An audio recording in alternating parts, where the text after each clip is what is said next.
북한 김정은이요, 어린이를 포함해 수천 명을 무자비하게 처형했다는 증언이 나왔습니다. 30년 동안 김 씨 일가의 외화벌이를 책임지다 김정은의 잔인한 처형 장면에 탈북했다는 리정호 씨의 말인데 한번 들어보시고 이어가 보도록 하겠습니다.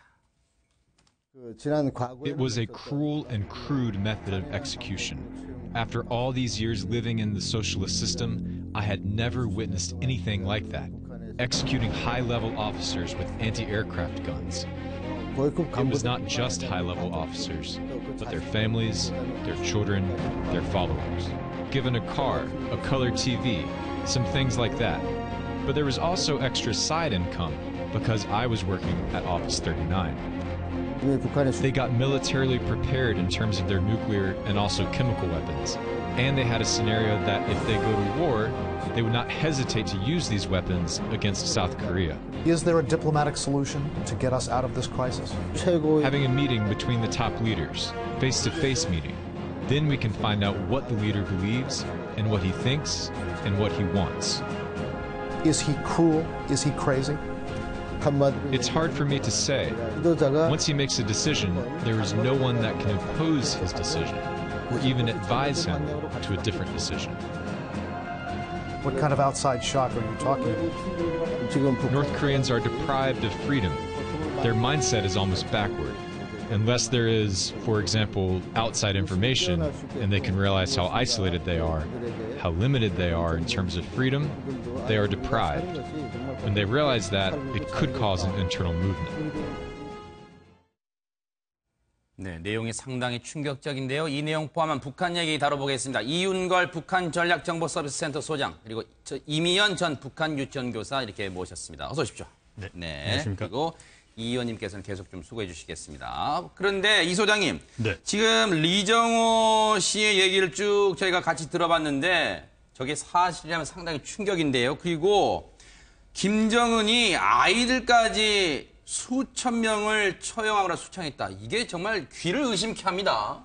네, 우리 대한민국 국민뿐만 아니라 국제사회에 널리 알려진 장성택 숙청전에 네. 핵심 고위층 일부 부장하던 두 사람이 죽을 때 그 처형할 때도 관련자들 가족들까지 손자까지도 해가지고 그 자리에서 앞에서 사용했다는 말이 있고요. 그다음에 또 공식적으로 이제 현성월이라면서 우리가 북한 내부에 그때 당시 한 예술단원 문화수 이쪽 사람들 한 9명 추정됐다고 할 때 그때도 정선영이라는 이 바이올리스트가 있었어요. 그 사람의 애까지 실질적으로 정치범으로 숙청됐고 여러 가지 사실들이 이제 이정호라는 분이 말한 거하고 확실하게 같은 거로 확인되고 있고 수천 명이라고 하지만 최근 북한 내부 자료에 의하면 10,000명이 가족까지 합해서 10,000명이 넘는 걸 2014년도에만 했다는 자료들이 최근 입수되고 있을 정도로 확실한 것 같습니다.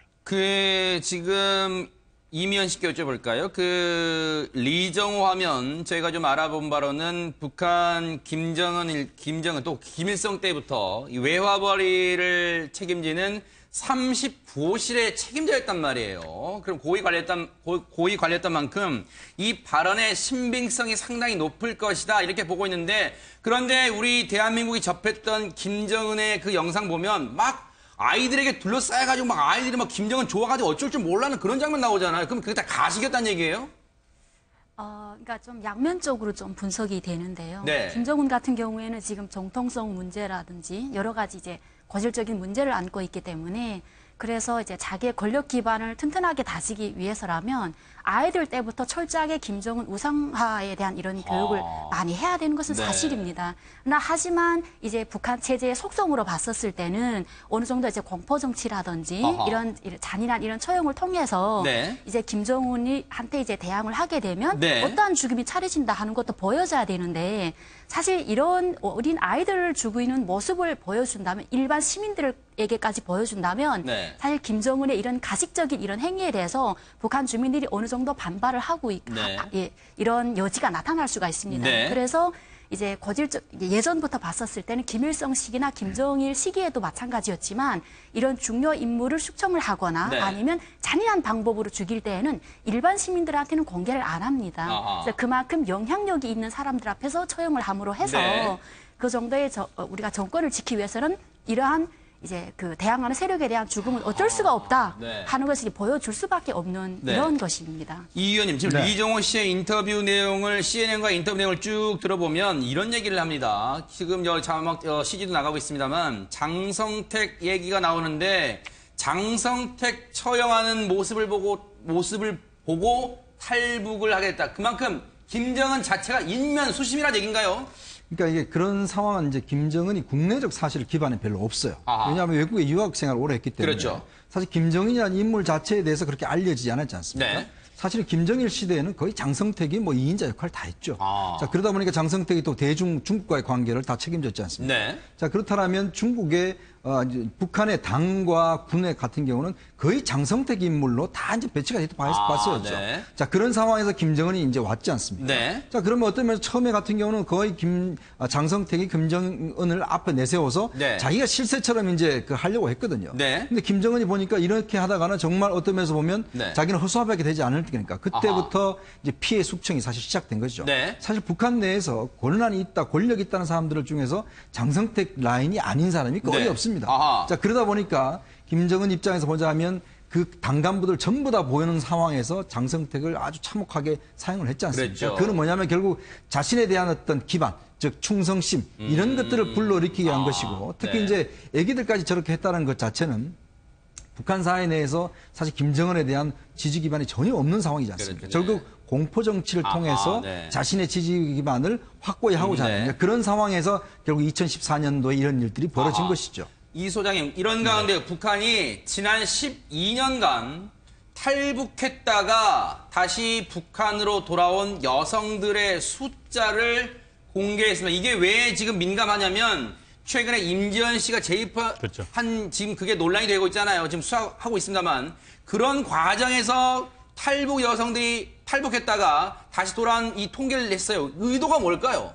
제가 보기에는 아마 저런 문제가 나서 가장 중요하게는 김정은이 사실은 지난 몇 년 사이에 북한의 여러 가지 이제 그 김정은을 중심으로 해서 네. 인권 문제가 불거졌잖아요. 아, 네. 그것으로 인해서 아마 반박적인 측면에서 앞으로 이제 저걸 내둘고 네. 이제 미국이나 어떤 북한 대북 그 제재에 대한 어떤 이제 핵을 이용해 가지고 네. 이제 협상하기 위한 네. 이미 밑밥을 깔지 않나 하는 생각이 저는 들고 있습니다. 네. 네. 실질적으로 한 가지 더 우리가 넣지 말할 건 뭐냐면 네. 6천여 명씩이나 했다면 북한의 공식적인 통계라면 네. 사실은 그만큼 북한에 있는 이제 그 중국 내에 있는 사람들이 북송됐다는 거잖아요. 아하. 그 중국 정부가 사실 책임져야 될 일이 아닌가.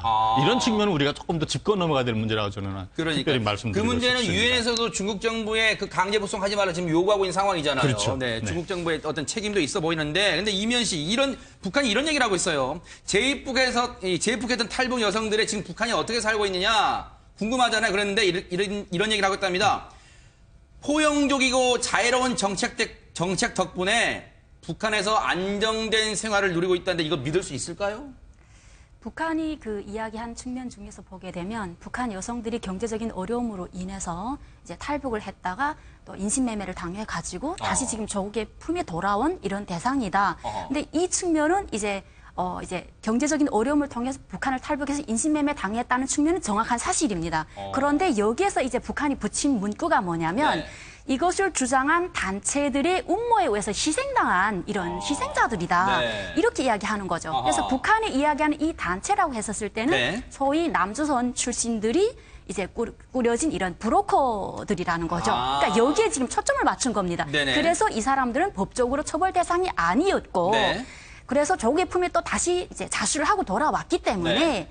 북한에서 당은 곧 수령이고요. 수령은 지금껏 김정은이지 않습니까? 이제 김정은이는 곧 어머니 품이라는 네. 겁니다. 그래서 자식이 아픈 매를 둘 때도 있지만 그 잘못을 범하고 이제 외지에 나갔다가 다시 돌아온 자식에 대해서 어머니는 이제 자기 자식의 아픔을 그대로 이제 포용해 준다. 그렇죠, 네. 이런 식으로 함으로 해서 김정은이가 이렇게 인자하고 자애로운 그야말로 이제 인민들 속에서 인민들의 아픔을 이렇게 낱낱이 다 이렇게 헤아리시는 이런 인민의 지도자이다 하는 것을 네. 보여주기 위한 그런 정치적인 쇼에 불과한 겁니다. 네. 이 지금 보면은 말씀을 들어보면 북한에 탈출했다가 제 북한 여성들을 이용해서도 선전전을 벌이고 있다 이런 생각을 떨칠 수가 없는데 북한이요 여성들을 이용한 선전전 또 하나 있습니다. 최근에 이 북한 여성들도 부쩍 이 대한민국 여성들의 어떤 그런 걸 본받아서 그럴까요? 자극을 받았을까요? 여성들이 피부에 관심 많다는데 미용시술 관심 많다는데 관련 영상 보시고 이어가 보도록 하겠습니다.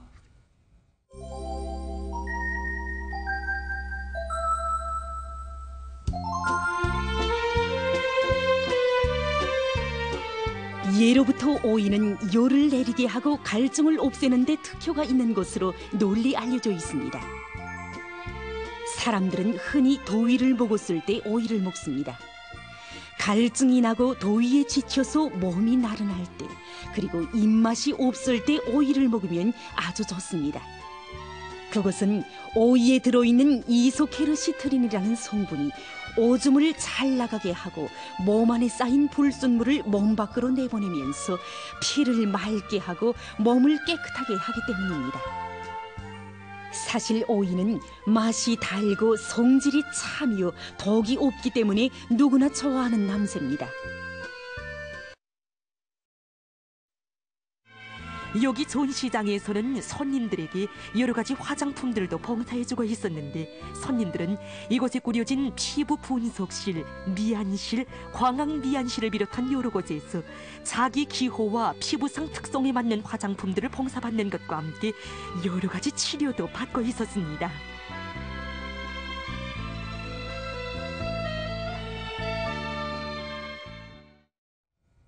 이면 씨께 한 번 더 여쭤봐야겠어요. 실제로 진짜 북한에서 이 여성들이 피부 미용 그 시술 붐이 일고 있나요? 그게 이제 시기별로 좀 틀린데요. 예, 김일성 시기 때, 그러니까 그야말로 저희 부모님 세대 때는 네. 북한에서는 워낙 이제 기후도 차고 네. 오랫동안 시장에서 이제 피부가 노출이 되다 보니까 네. 이제 살이 많이 틉니다. 그래서 그때 정말 많이 텄을 때는 어솜으로 이제 얼굴을 씻으면 보들보들해지고 좋다고 해서 어솜으로 얼굴을 씻고 했었거든요. 네. 그런데 이제 저희가 이제 성장해서 제가 이제 북한에서 20대 있었을 때는 한국 화장품이 이제 국경 지역을 통해서 들어오면서 네. 폼 클렌징을 썼더니 너무 이제 세안이 잘 되고요. 그리고 드라마를 통해서 이제 오이팩 같은 것도 북한 여성들이 이제 배우게 되는 겁니다. 네. 그리고 이제 중국을 통해서 우유가루가 또 보급이 되면서 네. 이제 그 샤워를 하고 난 다음에 우유가루를 물에 이제 조금 타서 몸에 전반적으로 바르면 네. 이 이제 피부가 우유 빛깔처럼 속살이 네. 이제 아주 예쁘게 이렇게 변화가 된다고 해서 네. 그때 당시 엄청나게 피부 이제 붐이 완전 일었었거든요. 네. 그래서 그거를 하면서 이렇게 관리를 하면 좋겠구나 했었는데 이러한 것이 이제 결정적으로 영향을 미친 요소가 남한이나 이런 문화적인 이런 것이 이제 요소가 들어온 부분도 있고요. 네. 북한에서 시장에 나가보게 되면 다 전반적으로 90% 이상이 북한 여성들입니다. 이 북한 여성들이 경제적인 부분에 대해서 이제 책임을 지고 나가면서 네. 이제 경제적인 이제 가정이나 사회에서 파워가 생기기 시작을 한 겁니다. 네. 그래서 장사를 하게 되면 어느 정도 이제 이익금이 증대가 되면서 이제 뭐 식이주를 비롯한 이런 이제 뭐 살아가는 데 필요한 네. 이런 것이 이제 보상이 되면 그 다음 여성들은 문화적인 생활에 신경을 쓰기 시작을 하는 겁니다. 그래서 어느 정도 이제 생활 수준이 올라서는 이런 네. 사람들이 저런 이제 오이팩을 하거나 살갗 뭐 벗기기 뭐 네. 이런 것을 하면서 북한 여성들이 좀 더 아름다움을 추구하는 예, 이런 모습을 볼 수가 있습니다. 박피를 북한에서 살갗 벗기기 예, 이렇게 살갗 벗기기 이렇게 이야기를 하는. 이거 새로운 걸 또 알았습니다. 근데 이 소장님, 네. 북한 김정은은 인정하고 싶지 않겠지만 앞서 이미연 씨 잠깐 언급했지만 저런 미용 시술 붐이 일어난 것은 대한민국 드라마나 한류 영향이 있다는 것을 무시 못하겠죠. 뭐 이미 북한 내부에서는 핵심 고위층 내에서는 네. 이미 90년대 말부터 이러한 것들에 다 알고 있었고 또 하는 것도 그러니까 왜냐하면 핵심 고위층들 중에 네. 남한 TV를 볼 수밖에 없는지 가령 실내들에서 국가안전보위배 뭐 반탐국이나 네. 뭐 대외정보국이나 뭐 이런 데서들은 할 수밖에 없는 상황, 볼 수밖에 없는 상황을 제일 많이 받아들인 계층이 그쪽에서부터 네. 시작됐고 특히 해외 나가 있는 사람들. 네. 이런 사람들이 한국의 어떤 문화 발전에 대해서 제일 네. 많이 감수성 있게 대했고 그렇기 때문에 사실은 내가 알고 있기로는 네. 한국에서 유행적으로 아하. 무엇이 좋다고 하면 네. 한 달 내에 네. 해신거위축 내에서는 이미 퍼지고 있다는 소리까지 도를 정도로 네. 이미 90년대 말, 네. 2000년대 초에 이랬다는 말은 확실한 것 같습니다. 네. 그거에 아마 국가안전보위부 자료에도 나올 정도로. 네. 네, 이 의원님. 제가 이 남북회담을 취재를 위해서 북한에 몇 번 갔었거든요. 네. 그러면 이제 북한 기자들이나 북한 뭐 종업원들 같은 경우에 저희들이 이제 선물을 이제 뭘 해주냐면 그때는 스타킹을 많이 해줬어요. 아하. 그러니까 스타킹 같은 경우에 이제 우리 쪽 스타킹이 너무 좋으니까 아. 특히 이제 그게 북한 쪽 여성들한테 굉장히 인기가 있었습니다. 그리고 예. 북한 기자들 같은 경우는 네. 이제 남쪽의 상품을 잘 알아요. 아. 그래서 우리가 이제 자주 회담을 왔다 갔다 하니까 네네. 다음에 올 때는 꼭 좀 그걸 좀 구해달라고. 뭐 담배라든지 뭐 술이라든지 뭐 네. 이런 것도 있지만 또 자기 자녀들을 위한 또 여러 가지 뭐 있거든요. 그러니까 그런 걸 보면 실제로 우리 쪽에서 뭔가 제품이 좋다는 거죠. 그때는 남북 회담이 많았지 않습니까? 네네. 또 이산가족 상봉도 많았고. 그랬죠. 그때 이산가족 상봉을 하면서 사실 우리 쪽에 있는 분들이 북한에 갔을 때 이 선물을 굉장히 많이 갖고 왔거든요. 아하. 근데 그게 각 지역에 퍼지면서 남한 쪽 상품이다 해서 굉장히 큰 인기를 얻었다고 합니다. 입소문 타기 시작했군요. 그렇죠. 아하. 왜냐하면 우리 쪽 이제 제품들 비누라든지 뭐 옷이라든지 네. 뭐 이런 거 다 가니까. 네. 그러면서 이제 남한 쪽에서 뭐가 유명하다 좋다 이런 입소문이 퍼지니까 아하. 그런 것들이 또 북한 사회에 영향을 많이 미쳤어요. 아하. 그래서 북한 당국이 이산가족 상봉할 때 앞으로는 네. 이런 물품들 가져오지 마라. 이렇게까지 이야기할 정도. 왜냐하면 이게 세상에, 북한 사회에 네. 미친 영향이 크니까. 그러니까요. 아. 그런데 불구하고 사실은 우리 쪽 가족들이 북한 올라갈 때 네. 정말 한 가방 가지고 가서 그게 또 북한 쪽에 많이 풀려주게 해서 그런 영향도 사실 많이 있었습니다. 네. 뭐, 한 가지 여담적으로 김정은이가 사실은 모란봉 그 악단 있잖아요. 네. 언젠가 한번 한 몇 년 전인데 소라수 화장품을 네. 축제로 이렇게 자기 이름으로 선물했다는 말도 있습니다. 네. 네, 현실적으로. 그러니까 지금 뭐 김정은의 부인 리설주도 화장품 애호가고 뭐 이제 고급 제품도 쓰지만은 화장품 관련 뭐 마니아다 이렇게 알려져 있고 지금 북한은 뭐 여러 차례 이 체제 선전을 위해서 자랑거리들 막 만들어내고 있는데 최근에 그런 얘기도 들려요. 새로운 우표들을 속속 만들어 내놓고 있다고 하는데 뭐 저희가 좀 보여드릴 텐데 지금 저런 모습입니다. 이면 씨 혹시 저런 우표는 혹시 북한에 계실 때 보셨어요? 저런 비슷한 것도? 저희 때 그때 제가 이제 2000년대 이제 후반까지 쭉 해서 북한에서 살았었는데 사실 그때까지만 해도 우표라고 한다면 뭔가 이제 사회주의 체제의 우월성이라든지 네. 이런 부분에 대한 이제 우표 이제 내용들이 많이 있었습니다. 아니면 이제 건강 보양식이라든지 아하. 이런 부분이 좀 있었었는데 네. 이제 지금 이제 나오고 있는 이런 새로운 우표 이런 양상을 좀 보게 되면 네. 어느 정도 이제 사회 경제 문화적인 내지는 북한 네. 주민들이 뭔가 이제 살아가는 데 필요한 이런 상식적인 측면을 던져주는 이런 의미의 우표들이 지금 많이 나오는 것 같습니다. 네. 근데 저런 이 소장님 저런 우표가 실제로 뭐 통용이 될까 기념 우표 성격이다 보니까 통용보다는 뭔가 체제 선전 그럴 수도 있을 것 같은데 실제 이런 우표가 어떤 이 많은 사람들한테 팔리기도 하나요? 그 실제 저런 우표를 사가는 사람이 있습니까? 아닙니다. 90년대 전까지는 북한 사람들이 편지나 이런 것들 필요해서 일부 사용됐지만 그런 것들은 그때 당시는 이미 저런 것들은 외화벌이 영역이고 외화벌이. 네. 실제로는 북한 사람들이 지금 북한 사람들까지도 지금은 뭐 편지 거래를 하는 때가 지금 거의 그러겠죠. 없고 뭐 네. 전화기에 다 네. 거의 다 한 7, 80% 이상 네. 통용되고 있고 핸드폰이 뭐 한 3, 40% 통용되고 네. 있으니까 필요 없는 거고 거의 북한 체제를 선전 또는 네. 외화벌이용으로 네. 만들고 있다는 거로 알려지면 뭐 알고 있으면 좋을 것 같습니다. 네. 참 이 북한 얘기를 하다 보면 참 이 다양한 것까지 이 선전 그리고 외화벌이 수단으로 삼고 있다 그런 생각을 참 떨쳐버릴 수가 없네요. 자, 북한 얘기 세 분과 나눠봤습니다. 고맙습니다. 고맙습니다.